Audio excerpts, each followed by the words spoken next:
Hi guys! Welcome back to my YouTube channel, Lola Glo. Kumusta ang lahat? Sana ay nasa mabuti tayong kalagayan at ligtas sa anuman masamang kapahamakan. Bago ang lahat, shoutout sa aking kasamahan. Nandyan si Tita Lydia, Jacqueline Ducosin, Ermagalo Mix Vlog, Hayats Mix Vlog, Cell TV PH, Hasa 26, Covers TV, at syempre, ako na tagapag chismis sa inyo. At shoutout din kay Langga Tintin, Jim Otele, mega love shoutout. At sa lahat ng nagbuo ng Team Guapa, shoutout sa inyong lahat.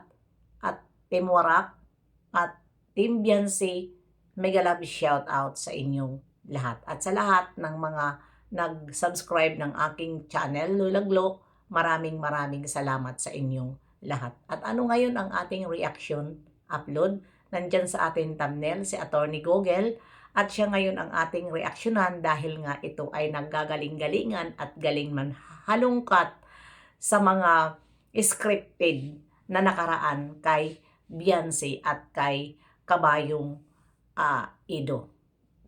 Dahil ang hinalungkat niya dito yung pag-birthday ni Ido na yumakap si Beyonce, hindi naman niya nireaksyonan ang pagyakap pero pinakita niya sa kanyang screen na ito ang kanyang nireaksyonan. At napansin niya doon na bakit daw nagpunta si Beyonce sa birthday na naka-short. Ito lang. Nung mga panahon, kalaban mo si Rob. 'Di ba? Hinahanapan mo pa siya ng 80,000. Kung nasaan ang 80,000. Kaya, hindi ka nanood sa birthday ni Kalingap Ido. Kaya, nangangalkal ka sa re-reactionan mo. Kung nanood ka sa sinabi ni Kalingap Ido, ni Kalingap Rob, sa birthday ni Kalingap Ido, walang magsuot ng pabunggahan. 'Di ba? Simpleng suutan lang. Pwede mag-short o ano, 'yon ang sabi ni Kalingap Rob. Babae, lalaki, simple. Na, palibhasa kasi noon, nakatutok ka sa alipusta mo sa Kalingap at kinakalkal mo lahat yung mga pera na ibinigay mo mula sapatos, lahat-lahat na binigay mo, ikinalkal mo yan at sinumbat mo. Palibhasa, kinakalkal mo yung 80,000 na hindi naman sa'yo. 'Di ba? Yung pera na yon na binibigay mo kay Rob noon, hindi yan sa'yo. Yon po ay ambagan nyo dahil 'di ba nagbubuo ka noon na puro kayo sponsor kasi gusto mong lamangan ang koos. 'Di ba? Kaya, ngayon, dahil wala kang mareaksyonan kay Beyonce, nangangalkal kayo. At ano ang sabi mo dito? 'Di ba nangangalkal ka dito? Kasi, sabi niya gano'n, akala ko hindi ka pupunta. Sabi niya, buti na lang sinundo ka ni Doc. Sabi niya, hindi pwedeng mawala ang wifi. O, tingnan mo. Ano ang masama doon? Scripted nga ni. Nasalita. 'Di ba? Ano bakit mo nireaksyonan yan na wala namang kakwenta-kwenta? Yun ay scripted.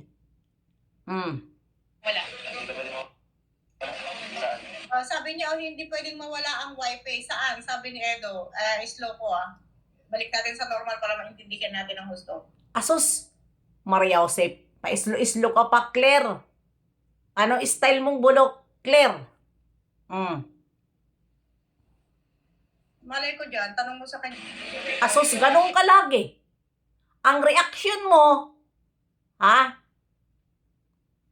ang Ido at Beyonce. Ngayon may nagko-comment dyan na hindi maganda, sinisib mo ang sarili mo. Aywan ko, hindi ako ang nagsabi, kayo niyan. Hindi ba ipinapahamak mo ang supporters mo? Hindi naman magko-comment yan ng ganyang comment kung hindi binabasihan sa reaksyon mo. Akala ko ba matalino ka? Mahilig ka mag-Google, mahilig ka mag-dictionary. Pero sinisib mo ang sarili mo. Kapag may nagko-comment masama, hindi ako ang nagsabi niyan ha, kayo ang nagsabi niyan ha. Hindi ba? Magko-comment ba ang viewer mo kung hindi binabasihan sa reaksyon mo? Huwag kang tanga-tanga. Nag-google ka na ha, pero tanga-tanga ka pa rin. Malay ko dyan, tanong mo sa kanya. Dito, sa ano mo? Di ba? Pwede dito, hindi pwedeng mawala. Saan dito? Ano? Sa akin, Mm. Dito ang birthday mo sa pag-celebrate ng birthday mo. O hindi daw pwedeng mawala si wifey dito sa pag-celebrate ng birthday mo. O ano naman yun? Sila, love team nga ni. Di ba love team nga ni? Dapat hindi pwede talaga mawala. Nakapresent. Ay, mima ka lang. Mag-reaction. Kailangan nakapresent. Mabuti kung hindi sila nanoon, magulo na sila noon. Hindi pa magulo yung time na yun na nire-reactionan mo. Bakit mo hinahalongkat ang mga time na hindi pa sila magulo? Nakadalasan doon, scripted. Ha? Palibhasa ngayon ka lang. Dahil nawala ka sa kalingap. Di ba nawala ka? Di ba? Your father is not good a leader. Rob, your father is not good a leader. Sabi ng ninang mong balimbing.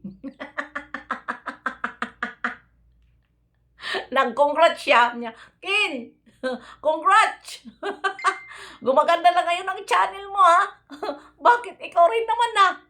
Nung mga panahon na iniwan mo ang kalingap, di ba naging tae ang channel mo? Kaya bumabalik ka ngayon nang hihinayang ka sa channel mo na pinagkakakitaan mo. Kaya bumabalik ka. Tapos ngayon, di ba, ang hirap sa taong balimbing kaibiganin. Di ba? Para sa ilang buwan na inaalipusta ang kalingap. Tapos ngayon, biglang lumabas at kumampi. Ano yan? Di ba? Mabuti sana kung wala kang binitiwan na salita na hindi namin naririnig dito sa kalingap. Marami kang sinasabi. Kaya, bago tayo umalis man tayo, mag-reaction man tayo sa iba, alalahanin natin, huwag tayo manira sa kalingap. Dahil tulad ngayon, parehas kayo ni Chang. Mahilig manira sa kalingap, pero ngayon bumabalik kayo sa kalingap. Di ba? Nakakahiya bumalik. Nagbitiw tayo ng salita. Tapos ngayon makapal ang mukha nyo, mag-reaction sa kalingap. Parang walang nakakaalam sa inyo kung ano ang mga pinagsasabi nyo sa kalingap. Di ba? Nire-reactionan mo si Beyonce sa pamamagitan ng pambubuli mo. Nire-reactionan ka ba ni Beyonce? Parang hindi ka yata kilala ni Beyonce. Di ba? Pinagkukumpara mo si Beyonce at si Joy. Mahilig ka magkumpara. Ngayon, binubuli mo dyan si Beyonce na nagpunta ng birthday si Beyonce naka-short. Mas masahol pa ang ginawa ni Joy. Di ba? Halongkatin mo nga. Yung naligo sila na nakaharap si Joy. Kay Dan, nakabating suit. Bakit hindi mo yan makalkal? Bakit hindi mo yan makalkal? Total, kinukumpara mo eh.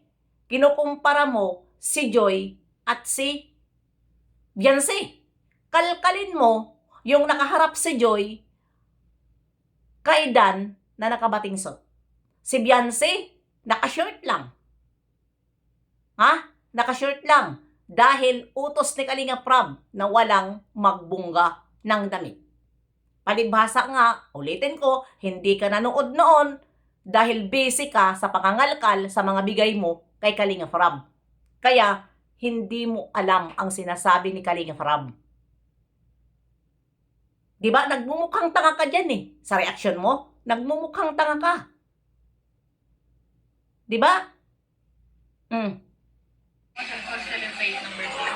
O, hindi daw pwedeng mawala si wifey dito sa pag-celebrate ng birthday. Di ba? Di ba?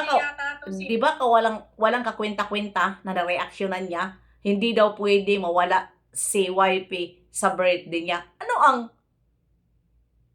masama doon?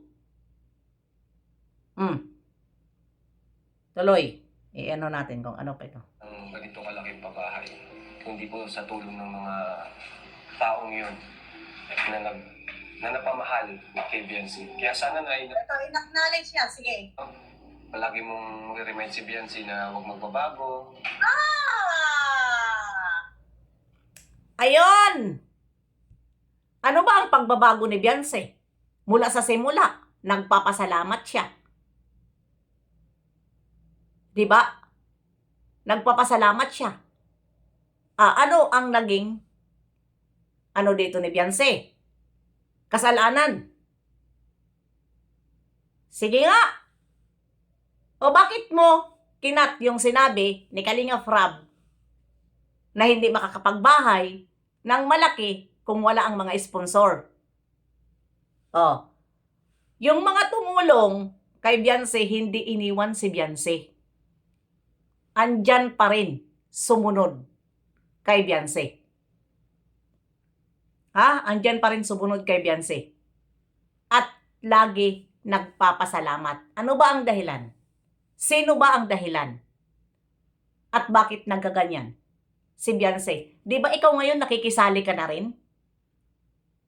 Palibhasa ki-speak ka. Kulang ka sa pansin. Kaya ganun. Di ba? Ganun, papansin ka eh. Kawawa ka naman. Nanganganib noon ang channel mo.